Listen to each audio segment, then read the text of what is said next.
Buenas tardes a todos los participantes. Vamos a iniciar la videoconferencia del día de hoy, que vamos a hablar justamente sobre lo que es la parte de metodología de la investigación, específicamente sobre la estructura básica de un trabajo de investigación. Para los que no me conocen, yo soy el doctor José Nicolás Ayala Servín.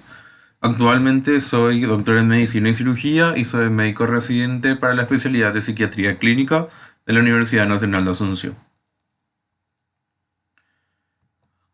Bueno, comenzando lo que sería nuestra charla el día de hoy, quiero establecer con ustedes primero la diferencia básica entre un protocolo de investigación y un trabajo de investigación. En otros países también o en otros lugares conocemos el nombre de protocolo como proyecto de investigación, para que tengan en cuenta. Entonces, siempre que tengamos esta división hay que ver importante cuál es la diferencia.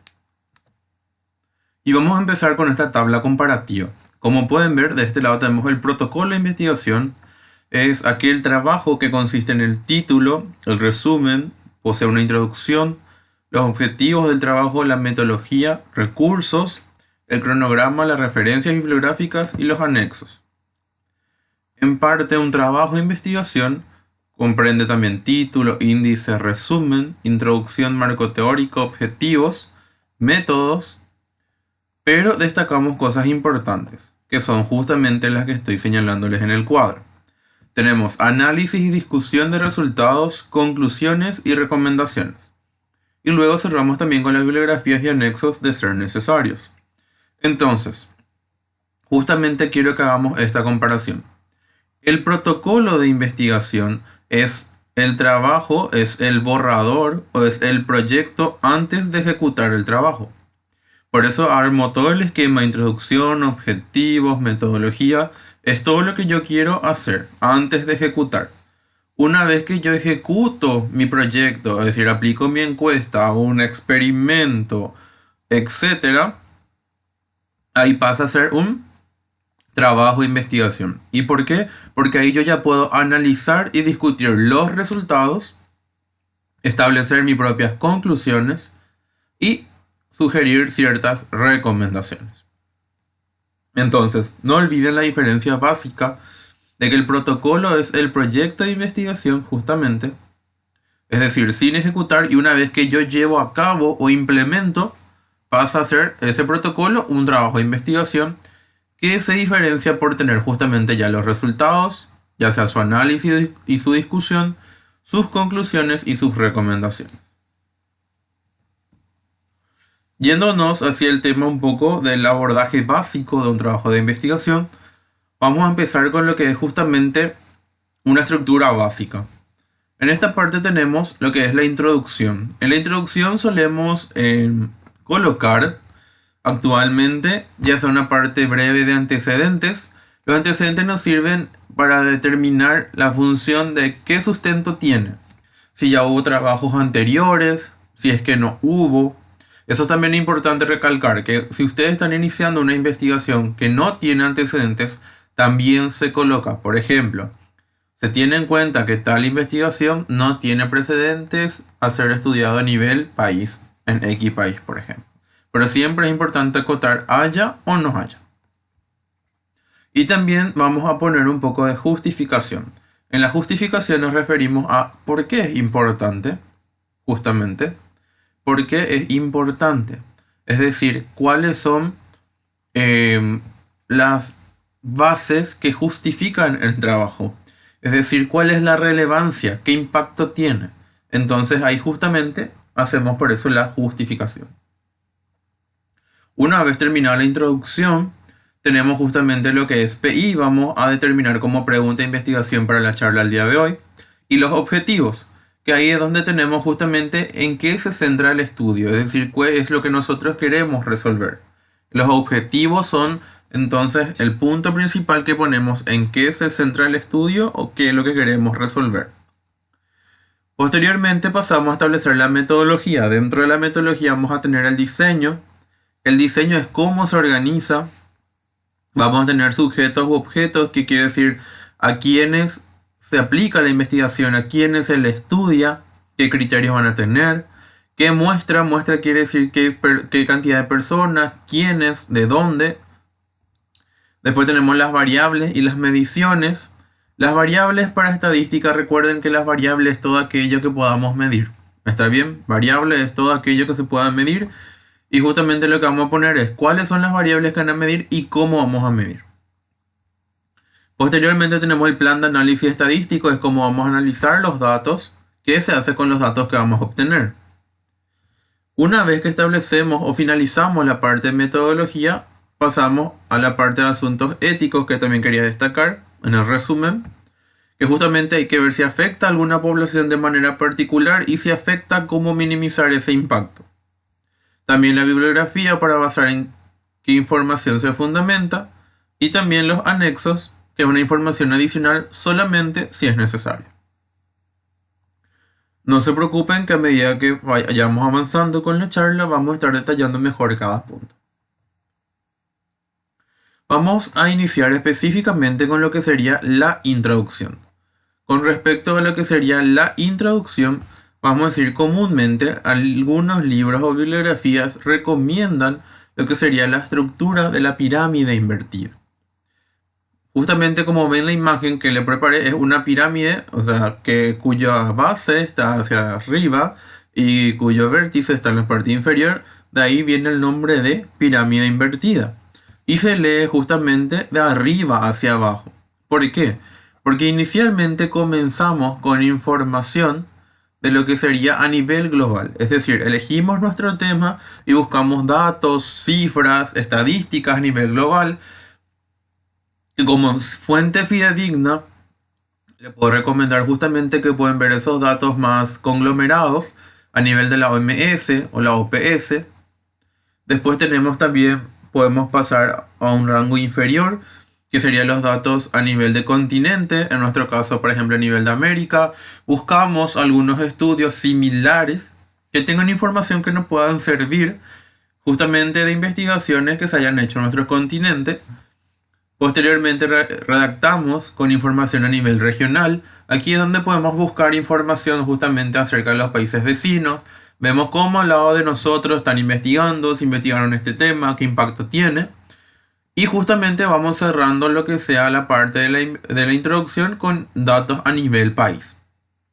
Entonces ahí vemos justamente referencias a nivel nacional para ver justamente el impacto que tiene en el trabajo que vamos a realizar. Como les dije, a veces en muchas ocasiones, en muchos países, por ejemplo el nuestro, no hay tantas investigaciones. Entonces a veces es difícil encontrar información de ciertos temas. Y eso también es importante valorar, que si no se encuentra, se redacte esa parte. Aquí le traigo un ejemplo básico que lo que quiero es que por favor se fijen justamente en la parte que está en azul, que la voy a explicar a continuación.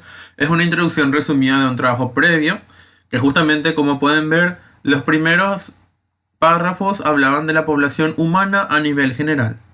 Después hablan de datos o estadísticas o valores, como pueden ver, a nivel mundial. Posteriormente se ponían información de lo que es de datos a nivel de Latinoamérica.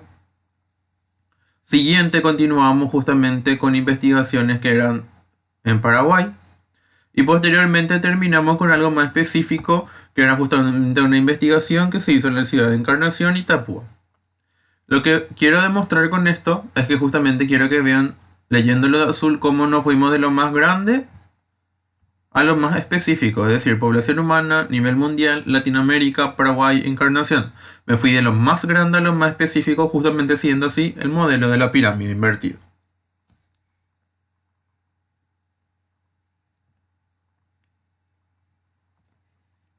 Una vez establecida nuestra introducción, vamos a pasar a la pregunta de investigación. En la pregunta de investigación es la formulación interrogativa que delimita un problema a investigar. ¿Qué pasa? Siempre cuando ustedes van a empezar una investigación, ¿qué es lo primero que van a hacer? Plantear el problema. Siempre lo primero que vamos a hacer para empezar a investigar es observar y plantear el problema. Porque acuérdense que ustedes para plantear el problema, lo que primero tienen que ver es y observar el contexto donde se está justamente moviendo todo esto. Porque uno ahí puede observar, deducir y plantear un problema justamente. Entonces, una vez que hacemos la observación, planteamos el problema y hacemos la formulación interrogativa que delimita el problema a investigar. A eso vamos a llamar pregunta de investigación. Hay que tener en cuenta que toda investigación inicia con una pregunta de investigación. Posteriormente, establecida la pregunta de investigación, vamos a establecer nuestros objetivos. Una vez establecidos nuestros objetivos, enmarcamos la metodología, ejecutamos el trabajo con los resultados y cerramos con las conclusiones. Hay que tener en cuenta que toda investigación es un ciclo. Entonces, comúnmente cuando sacamos nuestras propias conclusiones, nos surgen ciertas dudas nuevas que van a desarrollar nuevas preguntas de investigación y nos hacen volver a todo lo que sería este ciclo. Entonces, siempre hay que tener en cuenta que toda investigación siempre va a llevar, por decir de una manera, a una cierta continuidad. Terminando lo que sería la pregunta de investigación, vamos a establecer los objetivos. Los objetivos son las propuestas de acciones que conducen a responder la pregunta de investigación y van precedidos de infinitivos, súper importante. Siempre los objetivos van precedidos de infinitivos e indican la operación a realizar para cumplir el objetivo propuesto. Tenemos que tener en cuenta, como dijimos al inicio, que los objetivos justamente son las propuestas de acciones que yo quiero hacer. Es de justamente dónde se centra el problema que yo quiero resolver. Y vamos a dividir en dos tipos de objetivos, general y específicos. El general es la afirmación de la meta a lograr, justamente, y los específicos son la definición operacional de lo que se va a realizar para responder a la pregunta y lograr el objetivo específico en un marco de factibilidad. En términos sencillos, acuérdense que el general es lo que yo quiero lograr en sí, es la meta principal del estudio. Y los específicos son aquellas herramientas que voy a utilizar para poder cumplir mi objetivo general. Hay que entender que los objetivos nunca deben confundirse con actividades, es decir, cosas que ustedes van a hacer en su investigación de por sí. Por ejemplo, hay gente que pone objetivos encuestar a la población paraguaya. Encuestar es una actividad, no es un objetivo, es algo que ustedes van a hacer en sí. O si no dice, por ejemplo, analizar los datos disponibles. El análisis de datos es una parte del trabajo de investigación, no es un objetivo, ¿se entiende? Mucha gente confunde las partes del trabajo o las funciones propias de un trabajo de investigación y pone como objetivos.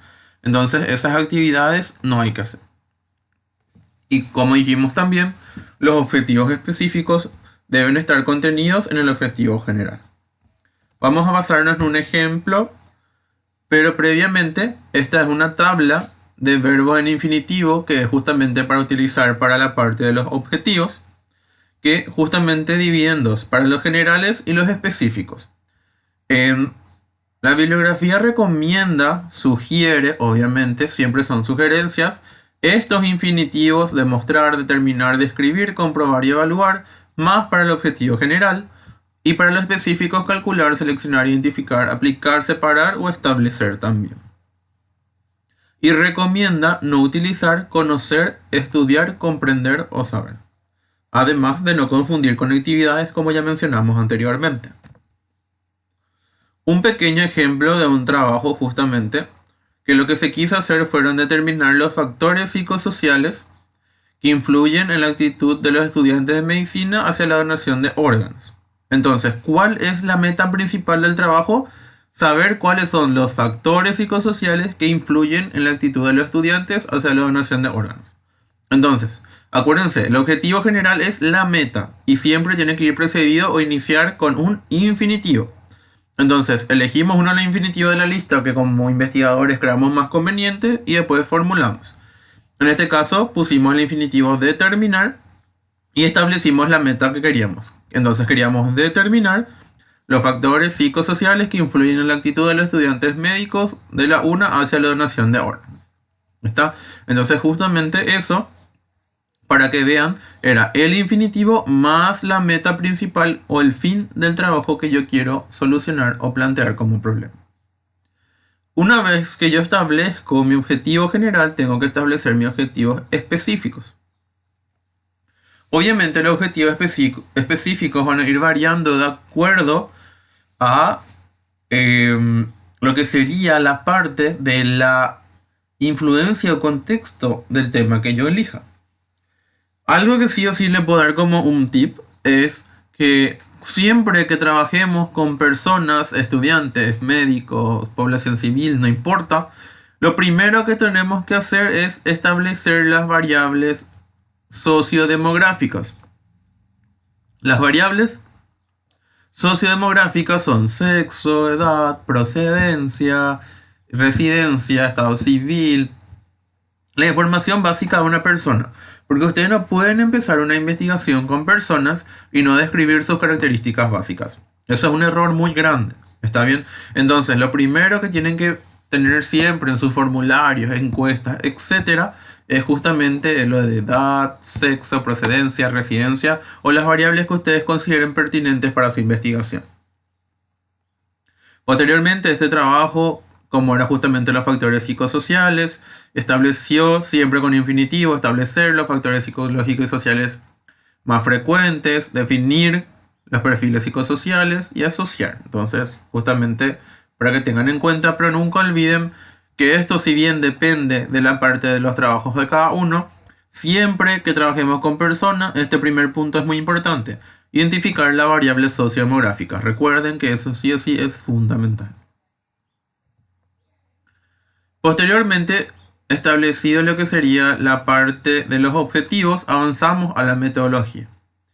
La metodología primero empieza con lo que es justamente el diseño de estudio. El diseño se divide en dos formas básicas: observacional y experimental. En el observacional no se manipulan variables. ¿Qué quiere decir? Que en el observacional el investigador lo que se va, recolecta la información, analiza y punto. En forma resumida y sencilla.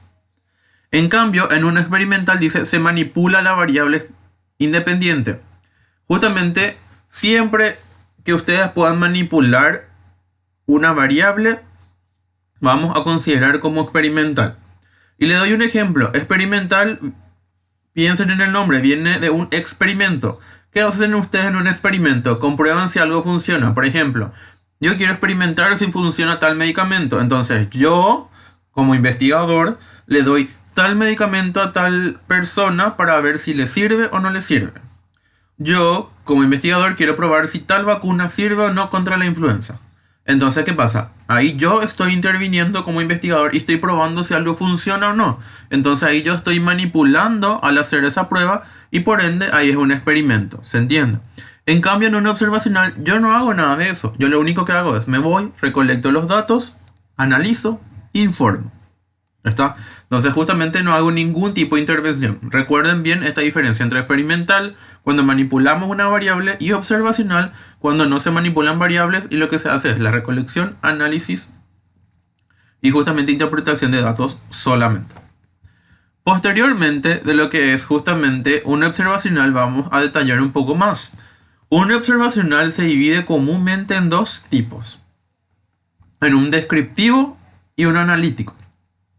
Y vamos a ver la diferencia. Los descriptivos, no se dejen engañar por el nombre, sí, son tipos de investigaciones que lo que hacen son justamente miden y variables que estudiamos. Medir quiere decir, por ejemplo, en estadística en el sentido es que cuando ustedes van a sacar sus resultados, por ejemplo ponen 68% fue femenino, el restante masculino, 30% derivó del interior del país, 50% Asunción, 50% estaba casado, 70% no estudiaba. ¿Se entienden? Cuando yo voy referenciando así datos que yo voy midiendo, ahí decimos que es un descriptivo. ¿Está bien? Y estos los ejemplos más categóricos son los trabajos de tipo de prevalencia o los reportes de caso. Sin embargo, cuando yo me voy a un analítico, la definición de un analítico es relacionar variables entre sí.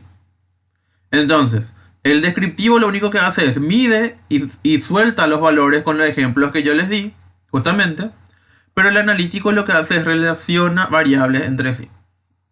Por ejemplo, están los trabajos transversales, casos y controles y corte, que son algunos ejemplos, pero para que entiendan en forma más didáctica, ustedes hacen una investigación de ansiedad y depresión en estudiantes de medicina. Entonces, ¿qué pasa? Establecen los niveles de ansiedad y depresión, que es una variable, nivel de ansiedad y depresión, y la otra variable va a ser el sexo, que va a ser masculino y femenino.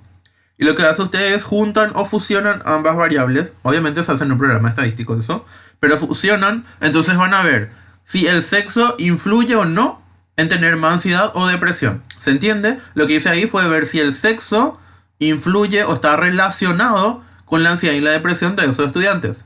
¿En qué sentido? Eso me sale un valor numérico y después yo puedo establecer si de repente las mujeres son más propensas o los varones son más propensos o ninguno de los dos son propensos y el sexo no importa. ¿Se entiende? Cuando yo justamente relaciono dos o más variables entre sí, es un analítico.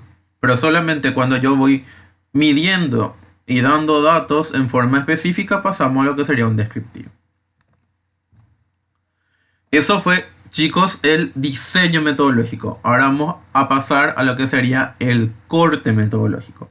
El corte en metodología significa medición o tiempo, por eso el dibujo del reloj.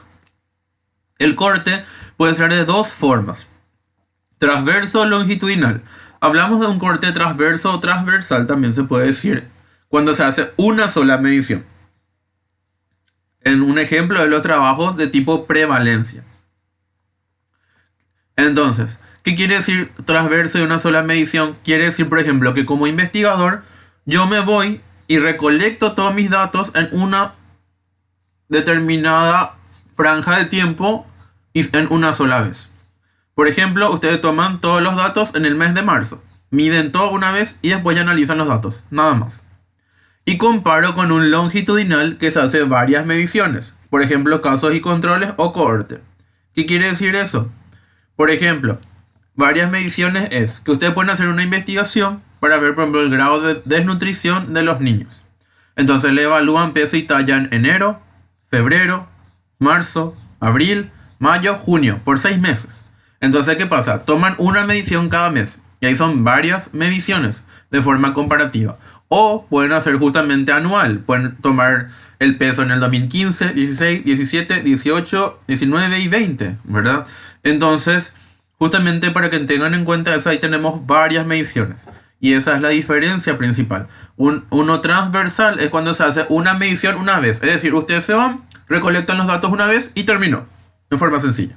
Y en el longitudinal es que ustedes tienen que ir a hacer eso en varias ocasiones para que justamente puedan realizar la parte metodológica del trabajo. Una vez establecido lo que es la parte del diseño y lo que es la parte del corte, justamente lo que hacemos es pasamos al siguiente ítems, que es el muestreo. El muestreo podemos dividir en dos: probabilísticos y no probabilísticos. Siempre el mejor muestreo que vamos a tener es el muestreo no probabilístico. Entonces, el muestreo no probabilístico es mejor, ¿por qué? Porque si justamente nosotros lo que tenemos es la parte de verificar una población, en el probabilístico vamos a decir que la mayoría tiene probabilidad de formar parte del trabajo y de repente no es tan estricto el estándar de rigidez o de calidad que vamos a tener. Entonces, justamente eso es bastante importante tener en cuenta. Si nosotros queremos algo mucho más específico, es mucho más recomendable justamente un muestreo no probabilístico. Entonces, si hacemos justamente lo que sería la parte de un muestreo no probabilístico, que es lo más recomendable, porque así es como que no toda la persona o no toda la población puede formar parte del trabajo, porque no todos tienen la misma probabilidad. Y me van a decir, ¿por qué eso influye? Porque si yo agarro un probabilístico donde cualquiera puede formar más o menos parte del trabajo, o sea, no tanto cualquiera, pero se entiende, probabilístico viene de probabilidad, es decir, que todos tienen la probabilidad de formar parte del estudio. Entonces, ¿qué pasa? Si yo incluyo a mucha población que tenga la probabilidad de formar parte del estudio, tengo más chance de elegir una población equivocada con relación al enfoque de mi investigación. En cambio, lo que hace un no probabilístico es justamente, vamos a decir, es más selecto, es más diferencio características, diferencio puntos específicos, entonces son cosas más detalladas que voy a ir cerrando un poco más mi círculo para evitar que de repente pueda involucrar personas en la investigación que puedan afectar la calidad de mi trabajo. Por eso, dentro de los probabilísticos, tenemos 4 tipos que son el aleatorio simple, el sistemático, el conglomerado y el estratificado. Pero nosotros vamos a detallar un poco más lo no probabilístico, que es lo más recomendable y lo que mejor utilizamos. Justamente. Dentro de los no probabilísticos tenemos el caso consecutivo, a conveniencia y a criterio. El que más nos conviene y de repente es más fácil para nuestras investigaciones es a conveniencia. El muestreo no probabilístico a conveniencia, dice como dice su nombre, es más fácil y es porque le conviene al equipo investigador. ¿Qué quiere decir eso? Es, por ejemplo, una población que usted puede acceder sin gastar mucho dinero, que no tienen que pagar muchas cosas, que no le va a quitar mucho tiempo, que es de fácil alcance, es decir, pueden llegar fácilmente a ellos. ¿Se entiende? O sea, a conveniencia justamente una población que elige al equipo investigador que, como dice su nombre, valga la redundancia, le conviene para formar parte del estudio. ¿Por qué? Porque no es una población que tiene que desembolsar mucho dinero o que, por ejemplo, tiene que hacer largas horas de viaje para acceder hasta ellos. ¿Se entiende? Entonces todo eso hay que tener en cuenta. Y como dice su nombre, no se olviden, a conveniencia es porque justamente el investigador, dentro de las características que necesita su investigación, ve cosas que le facilitan para conseguir la mayor cantidad de gente para su estudio. Acá tenemos un ejemplo básico de cómo se coloca todo lo que le dije. Justamente se pone el estudio, el diseño es si es observacional o experimental. Como en este caso elegimos un observacional, después tenemos que volver a elegir si era descriptivo o analítico. Si yo quiero relacionar variables entre sí, voy a elegir un analítico. Una vez que pongo el diseño, pasamos a poner el corte. Si voy a hacer una sola medición, era corte transversal. Y después tengo que poner el muestreo, que vamos a elegir preferentemente un no probabilístico. Y si quiero algo que no me genere gastos, que no me haga perder mucho tiempo y demás, y que me ayude a que la investigación sea lo mejor posible, vamos a elegir otra vez un no probabilístico por conveniencia. Por favor, no olviden esos datos importantes.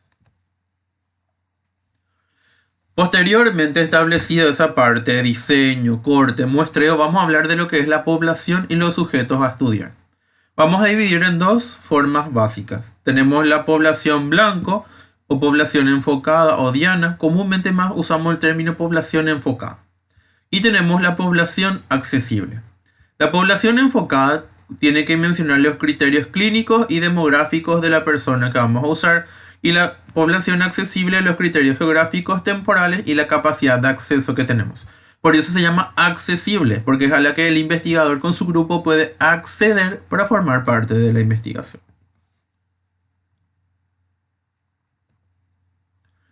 Entonces, acá tenemos un ejemplo. Por ejemplo, si yo queríamos estudiar hace rato como eran estudiantes de medicina, entonces lo que hago es población enfocada. ¿A quién va enfocado mi investigación? A estudiantes de medicina y cirugía del Paraguay. En general, la enfocada es a quién yo le miro. Estudiantes de medicina y cirugía de la República del Paraguay, por dar un ejemplo.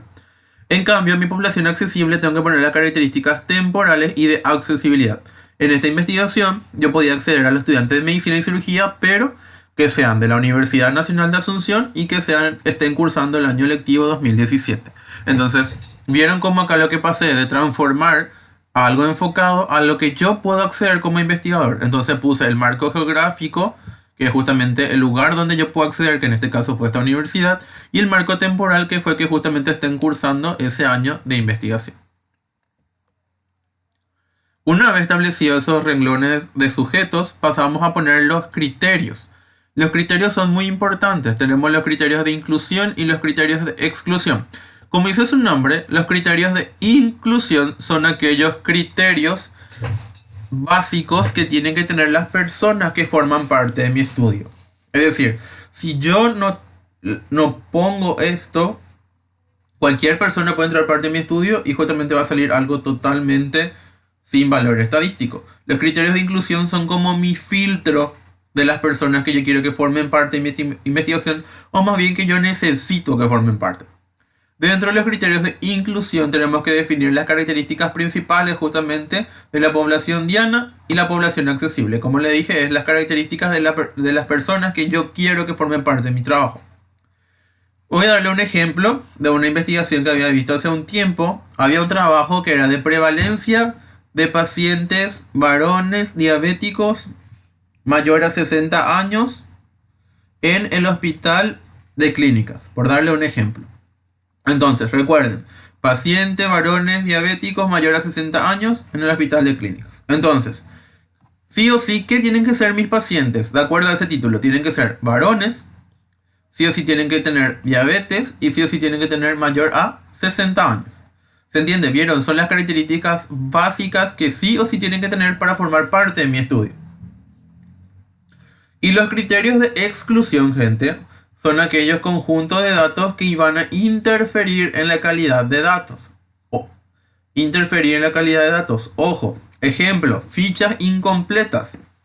Recuerden, si usted tiene una ficha de un paciente y no dice su edad, sexo o no tiene algún valor, por ejemplo, si acá, por ejemplo, que estamos estudiando pacientes diabéticos en este ejemplo, la ficha no tiene su nivel de glicemia, no está completo, no pueden hacer bien el estudio.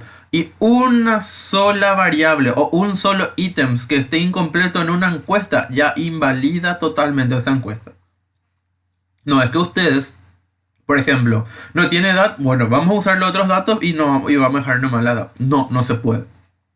Porque eso va a generar una alteración en lo que sería la respuesta a la investigación, lo que sería en el análisis estadístico. Entonces, eso no se puede hacer. Otra cosa, sujetos que se niegan a formar parte del interrogatorio. Si ustedes tienen personas que le hacen una o dos preguntas y después ellos no quieren formar parte de la investigación o se retiran o se niegan, no pueden hacer absolutamente nada. No pueden usar su encuesta. Y también toma de muestra insuficiente. Vamos a ver más adelante que, por ejemplo, usted tiene que sacar como un valor mínimo de personas por cada investigación que se quiera hacer. Entonces, para ver justamente eso y así poder que tenga un valor estadístico sostenible. Entonces, si ustedes, por ejemplo, no alcanzan el mínimo de personas de acuerdo al tipo de investigación que hacen también, ese trabajo no tiene validez porque no va a ser representativo. Es decir, que ustedes, si a usted le pide que tienen que encuestar a 200 personas y solo encuestan a 100, no vale porque justamente 200 es la cantidad mínima para que ese trabajo pueda representar a la población que ustedes estudian. Algo que quiero que tengan súper en cuenta siempre, siempre, siempre, es que nunca los criterios de exclusión son lo contrario a los criterios de inclusión. Nunca es lo contrario. Porque he visto investigaciones y van a ver también que muchas veces ponen solamente lo contrario. Por ejemplo, vieron esta investigación que era pacientes varones diabéticos de 60 años es lo que tenían que formar parte. Y como criterios de exclusión ponen pacientes mujeres no diabéticas y menor a 60, que sería lo contrario a esto que está acá. Y eso nunca es así. Cuando ustedes en una investigación ponen, por ejemplo, pacientes varones, ya se entiende que es solamente varones y que mujeres no entran. Cuando ustedes ponen que es diabético, se entiende ya que tiene que tener sí o sí diabetes y no otra enfermedad. Cuando ustedes ponen que tiene que tener mayor a 60 años, se entiende que no tiene que ser menor a 60. O sea, en estadística ya se entiende de esa manera. Entonces nunca es que se pone lo contrario como exclusión, sino son las cosas que pueden interferir en la calidad de los datos, como estos ejemplos que mencionamos anteriormente. Un ejemplo, si yo quiero hacer un trabajo de investigación en estudiantes, por ejemplo, criterios de inclusión va a ser que sean estudiantes de medicina, porque quiero que sean medicina de tal universidad, de tal país. ¿Se entiende? Y que sus edades estén entre 18 a 30 años. Entonces, ¿qué pasa? Con esto, por ejemplo, yo tengo que saber que sí o sí tienen que ser estudiantes, sí o sí tienen que ser medicina y cirugía, sí o sí tienen que ser de la UNA y no de otra universidad, sí o sí tienen que ser de Paraguay y no de otro país, y sí o sí su edad tiene que ir entre 18 a 30. No puede ser menor a 18 y no puede ser mayor a 30. ¿Se entiende? A eso es a lo que me refiero.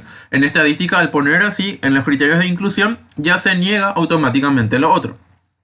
Entonces, como criterios de exclusión, como pueden ver, van a ser los estudiantes, pero que no deseen participar del estudio, o que entreguen la hoja de la encuesta de manera incompleta o en blanco, o que desarrollen los cuestionarios fuera del marco temporal del estudio. ¿Qué quiere decir? Ese último. Que si ustedes hacen su investigación en mayo y alguien le trae su encuesta en junio, obviamente eso ya no va a formar parte de lo que sería la investigación. Una vez establecido todo lo que es la parte de los criterios y haber visto ese ejemplo, vamos a pasar específicamente a lo que sería la parte de lo que es las variables y sus mediciones. Vamos a pasar a lo que es la variable, su definición operacional y los métodos de medición o los instrumentos, justamente. Para ello, justamente le voy a mostrar. Las variables usted tiene que clasificar de acuerdo a su investigación. ¿Qué dijimos como un tip siempre? Siempre que trabajamos con personas, las variables sociodemográficas.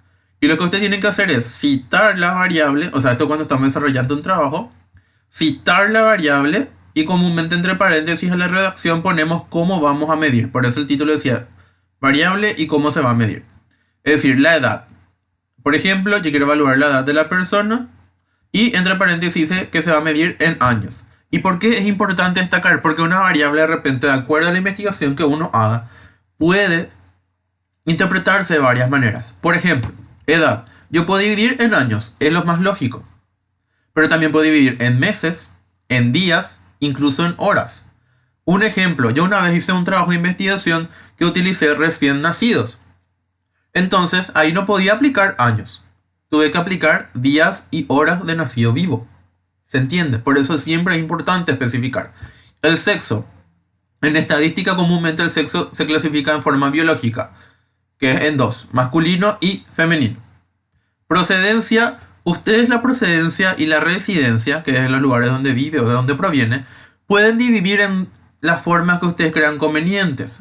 Esta investigación que yo usé dividí en Asunción, Central e Interior en forma más práctica, porque si no voy a tener miles de ciudades.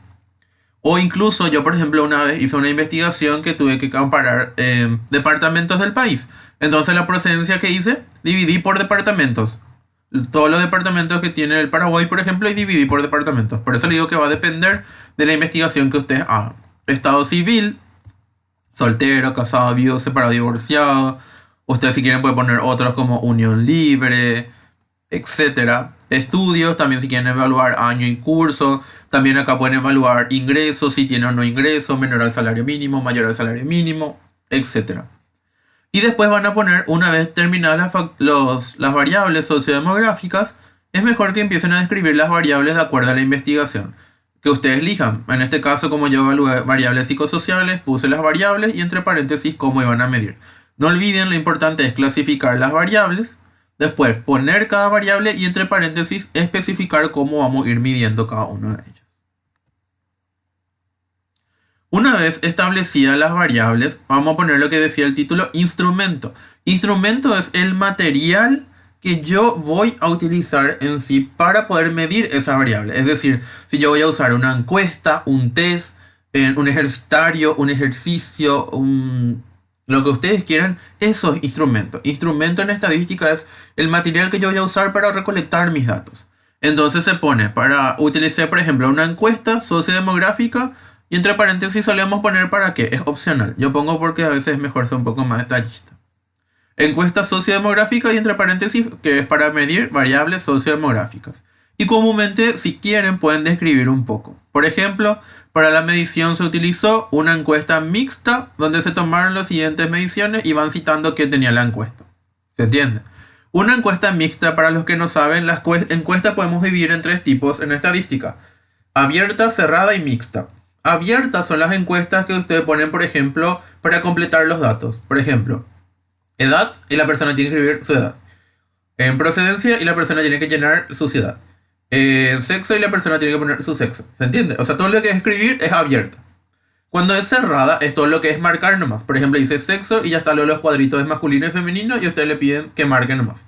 O por ejemplo, dice edad y pues usted le ponen rangos de 18 a 30, de 30 a 60 y tienen que marcar nomás. Todo cuando es marcar es cerrada. Y cuando es mixta es los dos, que quiere decir que hay cosas que hay que completar y cosas que marcar. Como hacer una información adicional. Y después también, por ejemplo, yo como usé acá una encuesta para medir los factores psicosociales de mi trabajo, acá es importante porque yo utilicé un instrumento que era un cuestionario de 25 preguntas, etcétera, de opción múltiple, y que yo traje de una literatura validada de, en este caso, un autor que era Conesa y sus colaboradores. ¿Por qué le muestro esta parte o recalco? Justamente porque cuando ustedes van a utilizar un test, una cosa muy importante es que ustedes tienen que evaluar, que tienen que sacar un test de preguntas. Es decir, cuando ustedes quieren medir, por ejemplo, ansiedad, o quieren medir calidad del sueño, o quieren medir rendimiento académico, o quieren medir, qué sé yo, factor de estrés. Lo que ustedes quieran. Lo importante acá es que justamente eh, ustedes siempre en la parte de instrumentos justifiquen de qué investigación trajeron ese test o esa encuesta o lo que sea que usaron. Porque tiene que ser algo validada en la literatura, que quiere decir algo que se usó, que se publicó, que se aprobó por un comité de ética y demás cosas. ¿Está bien? Comúnmente podemos acceder fácilmente a las encuestas validadas en internet y demás cosas de acuerdo al tema que queremos investigar, pero siempre es interesante escribir: yo utilicé tal test o tal encuesta de tal forma y era de fulano de tal, o era de tal autor o de tal persona. Eso es siempre importante. Está bien, porque justamente ahí van a ver que ustedes se basaron en una información validada para aplicar a su trabajo. Una vez establecido eso, vamos a pasar a la parte de asuntos estadísticos, que es la estimación del tamaño muestra, que es la cantidad de gente. El cálculo de muestra para ver lo mínimo es comúnmente, el cálculo de muestra quiere decir cuántas personas como mínimo necesita tu investigación para que sea válida, que es lo que ya ustedes justamente le expliqué hace rato, que tiene que ser representativo, que quiere decir que tiene que ser justamente la cantidad mínima para que pueda representar que esos datos son fidedignos de esa población donde ustedes investigan. Si ustedes lastimosamente eligen una cantidad menor, eso no es representativa y el trabajo pierde validez. Hay múltiples formas de acuerdo también, pero depende del tipo de investigación que ustedes quieran hacer o van a hacer. Entonces, yo en este caso utilicé una fórmula que puedo hacer en la computadora, en los programas estadísticos, que se llama cálculo de muestra para proporciones poblacionales. Que yo tengo ciertas referencias, ciertas cosas que me piden, no se preocupe, estos datos hace todo en la computadora, ¿verdad? Pero justamente yo cargo en la computadora ciertos datos que me pide y a mí me salió que la n minúscula en estadística quiere decir, chicos, muestra. Entonces la n minúscula es me salió 270 en la máquina. ¿Qué quiere decir? Que lo mínimo de personas que yo necesitaba para que mi investigación sea válida es 270 personas. ¿Se entiende? Es 270 personas. Justamente como pueden ver, acá dice, la muestra del estudio está constituida por un total de 279 casos. Es decir, una vez que yo elimino las fichas incompletas, las mal llenadas, etc., en mi investigación me quedaron 279. ¿Y cumple el requisito? Sí cumple, porque mi mínimo era 270. ¿Está bien? Entonces, acá es, ¿yo puedo tener más de 270? Sí, en este caso hay 279, es decir, más. Lo que nunca pueden tener es menos. ¿Está? Siempre que ustedes tengan más es mejor. Cuanto más gente, súper bien luego. Si consiguen el doble o el triple, mucho mejor. Pero, ¿qué pasa? Si ustedes de repente tienen lo que es la parte de menos del mínimo, no sirve. Aunque ustedes tengan, por ejemplo, en este caso, que es 270, aunque ustedes tengan 269, igual no sirve. ¿Está? Tiene que ser como mínimo ese valor y más si pueden tener. ¿Está? Entonces siempre tengan en cuenta eso para que su trabajo sea representativo y de calidad. Porque acá lo que también yo quiero que ustedes tengan es trabajo de calidad. Que aprendamos a hacer de a poquito lo que son trabajos o las nociones básicas y vayan creciendo. Y justamente la idea es posteriormente avanzar en la parte de metodología. Posteriormente al cálculo de muestra ponemos el procesamiento y análisis estadístico. ¿Qué es lo que es el procesamiento y análisis estadístico? Es cómo ustedes van a analizar los datos nomás. Es decir, ¿qué van a hacer? Comúnmente ponemos para el proceso de la información, se creó una base de datos en el software Excel 2013, que es el que yo tenía, ¿verdad? Lo primero que ustedes hacen es cargar los datos en un Excel. Eso creo que la mayoría conoce. Se hacen planillas con Excel. Posteriormente se pone a partir de la cual se pasó al software estadístico y ahí ustedes ponen el software estadístico que ustedes usaron, donde se va a procesar la información y se calcularán las medidas. ¿Qué quiere decir? Esto es un párrafo lindamente escrito que lo que refiere es que primero hicieron una planilla en Excel y luego pasaron a un programa estadístico. El programa estadístico que yo utilizo comúnmente se llama PSPP. Hay miles de programas estadísticos. Hay muchas personas que utilizan... hay otro que se llama SPSS, que es buenísimo. Está PSPP, está EpiInfo, está Stata. Muchos programas estadísticos ahí para analizar de repente. PSPP yo le traigo como un tip también, porque PSPP, la ventaja que tenemos es que hay que tener dos cosas. En verdad, el programa inicial hace años se llamaba SPSS, que es el otro programa estadístico que le dije que personalmente creo que es muy bueno. El problema de SPSS es que justamente SPSS se paga. Tiene una membresía anual en dólares que tiene un alto costo, que los estudiantes comúnmente no pueden pagar y demás clases de cosas. Entonces, vos tenés que tener una licencia, o sea, vos al pagar te dan como una licencia que dura un año y para poder usar para tus investigaciones. Pero lo que hay que tener en cuenta que tu contrario es, si se dan cuenta, las siglas son lo contrario, PSPP, de SPSS. Entonces, los mismos creadores de SPSS, como vieron que había esta falla de que no todo el mundo podía acceder a la parte económica, decidieron crear PSPP. Y la ventaja de PSPP, chicos, es que es gratis. Entonces, justamente ellos crearon como una versión gratuita de SPSS, por decirlo de una manera, si bien tiene algunas que otras diferencias y algunas que otras limitaciones, pero sin embargo es muy bueno. Ustedes pueden descargar el software en forma a través de internet directamente o sin ningún costo. Ponen instalador de PSPP en Google, le va a salir. Así que si alguien necesita también después le puedo facilitar al finalizar de la charla. Y justamente entonces para tener en cuenta todo lo que sería estos datos y poder analizarlos. Entonces estos son, como le dije, hay miles de programas, pero les traigo algunos programas así para que ustedes de repente puedan saber qué hacer o de repente elegir el que crean que más les conviene. Una vez que ponemos cómo vamos a analizar, antes de terminar la metodología, como último ítem, siempre vamos a destacar los asuntos éticos. Los asuntos éticos se rigen comúnmente por lo que es la parte del código de ética y se basan en los 4 principios básicos de la bioética, ya sea la justicia, beneficencia, no maleficencia y la autonomía. Pero es solamente, aparte de citar, es muy importante destacar cómo vamos a valorar eso. Entonces, ponemos comúnmente cuestiones éticas. Para la realización de la casuística se respetarán los 4 principios básicos de la bioética. Y ahí ponemos, se respetó el principio de la justicia, a no excluir ninguna encuesta que cumpla los criterios y que no sea descartado por criterio de exclusión y esté completa, dando la misma oportunidad. O sea, justamente se pone por qué justicia, se da la misma oportunidad a todo, no se hace diferencia. El del principio de no maleficencia, al no publicar ninguna información que pueda poner en riesgo el anonimato, respetando la privacidad. El principio de beneficencia, al realizar una investigación de manera objetiva, sin influenciarse por intereses. Y el principio de autonomía, dando a los sujetos de estudio la oportunidad de retirarse del estudio en cualquier momento. Es decir, cuando ellos quieran. Recuerden que siempre ustedes que van a trabajar con personas pueden retirarse ellos en cualquier momento de la investigación. Es algo que ustedes no pueden detener.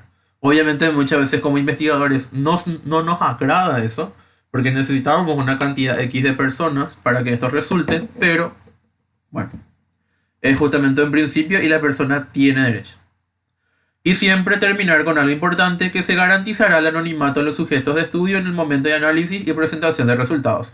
Nunca ustedes en una encuesta pueden preguntar nombre y apellido, a excepción de que la persona de repente quiera saber sus resultados y le pide por A o B motivos si aplican un test, por ejemplo. Pero las encuestas siempre deben ser totalmente anónimas. Súper importante. ¿Está? Algo más que quiero destacar es que esto es, por ejemplo, estos principios es cuando vamos a trabajar con personas directamente. Muchas veces, como el área de la salud, podemos trabajar con fichas médicas o una base de datos ya preestablecida que nosotros no encuestamos. Entonces ahí hay que eliminar un principio de la bioética que va a ser justamente el principio de la autonomía. Y hay que tener en cuenta, y les recalco que parezca de repente muy obvio, porque de repente se hace esto de manera automática o a veces no tenemos en cuenta algunos pequeños detalles. Entonces lo que pasa es que justamente el principio de autonomía no puede haber si vamos a usar un fichero o una base de datos ya hecha, porque lo que pasa es que las personas no están. Tipo, entonces las fichas no pueden retirarse cuando ya desean. La base de datos no se puede borrar tampoco. O sea, es algo que ya está. Entonces lo que más bien nos basamos en estos tres primeros principios y el de autonomía se excluye, ¿sí? Es solamente como un recordatorio y para que tengan en cuenta porque a veces en unas ocasiones se nos puede llegar a pasar. Entonces, terminamos todo lo que es metodología, que como vieron es un poco extenso de repente. Y una vez que establecemos la parte de la metodología, hacemos nuestros resultados. Los resultados consisten en interpretar los hallazgos relacionados con el problema de la investigación, los objetivos, la hipótesis, las preguntas formuladas y las teorías, o presupuestos planteados en el marco teórico con la finalidad de evaluar si se confirman las teorías o no y se generan debates posteriores con la teoría ya existente. Acá les traigo unos ejemplos de cómo más o menos hay que... Obviamente los resultados van a depender de cada investigación, pues yo lo que les traigo en esta parte es por lo menos cómo poner algunas cosas o algunos datos importantes con relación a los resultados que hacer. Por ejemplo, si ustedes quieren poner un gráfico, nunca se olviden de poner gráfico y enumerar los gráficos. Después, posteriormente se pone gráfico tanto y se pone el nombre del gráfico y qué representa, ¿sí? Comúnmente utilizamos en este caso este gráfico, como pueden ver, de unas barras y que tiene justamente una curvatura así, se llama histograma. Entonces lo que es gráfico 1, que es un histograma, y lo que representa es la edad, entonces representa el rango etario. Entonces, justamente tienen que ser así bien ordenados, ya sea, porque hay que diferenciar, por ejemplo, este es un gráfico, pero ahora les muestro, acá tenemos una tabla. Entonces hay que diferenciar cuáles son gráficos, cuáles son tablas. También lo mismo, la tabla, el número de tabla que es del trabajo y el título que le quieran dar a ustedes a la tabla. Algo muy importante es que ustedes de repente, como en este caso le puse, van a tener algo que quieren analizar y tienen varias variables. Fíjense que hay 1, 2, 3, 4, 5, 6, 7, 8. 8 variables tienen en esta tabla. Pero después ustedes tienen que describir los resultados, pero solamente se describe el más importante. Fíjense, en este caso dice media información que llega a la información sobre donación de órganos. Justamente la gente valora más las redes sociales, en un 37,6%. Entonces yo describo el 37,6% manifestaron informarse mediante redes sociales. En el sentido de que yo le quiero dejar es que no es que van a describir gente toda la tabla. Se describe lo más importante o lo de mayor impacto. Por ejemplo, esta otra tabla de abajo, tabla 4 y el título. ¿Cómo considera la información sobre donación de órganos? Dice nula, escasa, normal. Fíjense algo importante. Acá, por ejemplo, la respuesta más abundante es escasa y está en el segundo renglón, 61,6%. Entonces lo único que yo hago es describo, pero solo eso. Está bien, no es que hay que describir todo. Solamente describen la parte que tiene mayor impacto en cuanto a la representatividad de las respuestas. Una vez que ustedes establezcan lo que sería la parte de los resultados y hagan todas sus tablas y gráficos, entramos a la discusión. La discusión, gente, es la parte, por decir, más importante de un trabajo de investigación. En este apartado se examinan y se interpretan los resultados obtenidos por ustedes en su investigación y se discute, valga el nombre, con la coherencia y contradicciones fundamentales de los datos obtenidos. Y se evalúa y califica las implicaciones de los resultados. Es decir, como dice su nombre, hay que ver si hay coherencia y contradicciones. Porque en la discusión, como dice su nombre, discusión, se discute y van a comparar con trabajos de otras personas similares al de ustedes. Y van a ver si existe coherencia en los resultados o se contradicen y por qué puede ser eso. Y qué implicancias tiene en la población que ustedes van a investigar. Y vamos a ver un ejemplo. Este es el trabajo, por ejemplo, de donación de órganos y le muestro así. Dice... De los medios de información se destacan el internet, o sea, nuestra población que yo investigué destacó el internet, la televisión y los profesionales sanitarios como personas que ayudan a difundir sobre donación de órganos. Dice, resultados que coinciden con el estudio de Conesa, Ríos y Ramírez. ¿Se entiende? Y justamente lo que yo hago es ver si estos resultados de esto que a mí me salió en mi encuesta coinciden o no con el trabajo de otras personas. Por ejemplo, dice, el estudio del Dr. Mattensans destaca la gran capacidad de los medios de comunicación para informar sobre la donación. ¿Qué quiere decir? Que el estudio de este autor también destaca justamente lo que serían los medios de comunicación como televisión o las redes sobre la donación. Coincide también como la investigación. ¿Está bien? Justamente, entonces, hay que tener en cuenta que, por ejemplo, dice, la mayoría de los participantes considera escasa la información sobre donación de órganos, coincidiendo con los estudios realizados previamente por Solar y sus colaboradores. ¿Entiende? Entonces ahí justamente, ahí se ve la información como decir si es coincidente o no. Si no es coincidente, también se pone. ¿Está bien? Eso no es ningún problema. Es decir, ustedes pueden poner, la mayoría de los participantes considera tal cosa, sin embargo, el trabajo de Solar dice lo contrario. Eso también se pone. Justamente la discusión es para ver si hay similitudes, si hay coincidencias, coherencias o contradicciones con otras personas. Es decir, comparamos los resultados que ustedes ya habían tenido con los resultados de otras personas para ver si coinciden o no y qué implicancia puede tener eso. Por eso justamente la discusión es una de las partes mejores e importantes de todo trabajo. Una vez establecido la discusión, procedemos a hacer lo que es la conclusión del trabajo. Como dijimos, la conclusión del trabajo, lo que yo quiero destacar, súper importante, le voy a marcar, que la conclusión, ¿a qué se responde? Mucha gente hace mal sus conclusiones. En las conclusiones suelen poner a veces sus resultados otra vez, o suelen hablar de la pregunta, o suelen hablar de la metodología, pero eso está mal. La conclusión, chicos, lo que hace es, en la conclusión se responden a los objetivos propuestos. La conclusión responde a los objetivos. Por favor, no olviden eso. Si ustedes tienen X objetivos, eso tiene que figurar en su conclusión al finalizar el trabajo. Entonces, por ejemplo, esta es una analogía que encontré que me pareció muy interesante. Justamente, si ustedes, por ejemplo, tienen como objetivo realizar justamente intervenciones de didáctica en estrategia de aprendizaje, la conclusión es hablar justamente sobre lo que sería la intervención, la intervención didáctica, que era su objetivo de ustedes. Y después pueden establecer, una vez que hagan sus conclusiones, si quieren o no en forma opcional, recomendaciones. Pero como quieren que vean, es la relación bastante estrecha entre objetivo y conclusión. En la conclusión se responde al objetivo que ustedes establecen. Un ejemplo básico. Si ustedes tienen un trabajo que dice identificar las variables sociodemográficas de los estudiantes, ¿qué eran las variables sociodemográficas? Edad, sexo, etc. Este es nuestro objetivo 1. Y nuestro objetivo 2 es establecer los factores psicológicos y sociales de los estudiantes más frecuentes. Entonces, eso es el objetivo. Entonces pasamos a la conclusión. Y en la conclusión ponemos, la investigación destaca tal cosa, y esta parte quiero que atiendan. Respondiendo a los objetivos se presentan las conclusiones, 2 puntos.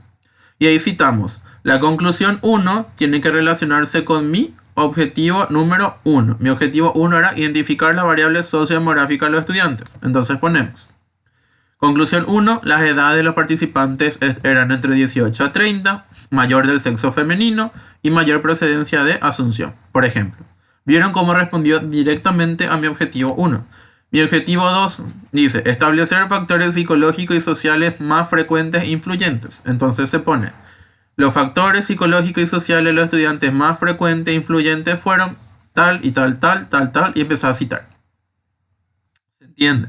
La conclusión responde a los objetivos y tienen que ir concatenados y unidos a eso, cuando vamos a hacer un trabajo inextenso.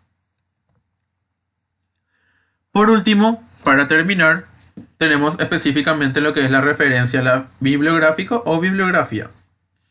La referencia bibliográfica o bibliografía podemos representar 2 formas comúnmente. Yo solo le vengo a citar las 2 formas más comunes, porque cómo hacer bibliografía y demás es una charla totalmente aparte. Hoy en día existen, por suerte, lo que son los gestores bibliográficos, que tenemos que aprender a usar porque facilitan mucho la vida, lo que es Zotero, lo que es la parte de Mendeley, o sea, son, vamos a decir, programas que automáticamente nos hacen la bibliografía y ayudan muchísimo.